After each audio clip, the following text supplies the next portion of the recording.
So you're talking about big, bold ideas, which I love.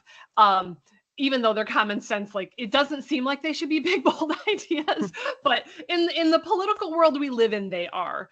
And it reminds me of, I don't know if anybody else is watching Murderbot. If you're not, please do. I want a season 2 really, really bad. But one of the sayings in Murderbot is boldness is all. And like that's what I'm thinking about every time we're talking about these ideas.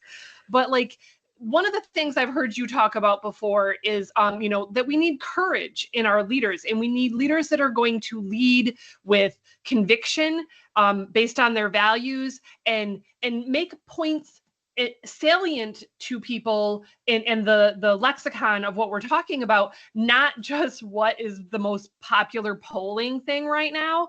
And so I just wonder if you could talk a little bit more about like what hope and courage and vision, have in what you're doing and what you think the party needs to do going forward. Yeah, I had a great mentor of mine who told me that that leaders go first and eat last, right? So Mm-hmm. when it comes to taking risks, leadership is about being willing to be at the front, right? And take that risk first. And when it comes to resources, leadership is about being willing to let everybody else take resources before you do, right? That's what great leaders do. And the hard part is that Democrats are so afraid to lose that we do this thing where we do polls, we look at what's popular, and then we speak directly to what's popular in the poll.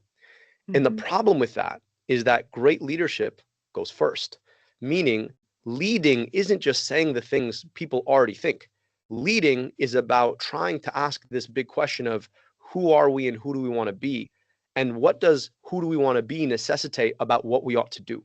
Right. And that means being willing to be talking about issues that people aren't yet thinking about because you're doing the persuasive work of saying this is where we ought to go, which is what going first is. Right. And that means, by definition, Democrats aren't leading because the process by which we're doing politics means that we're kind of following at best.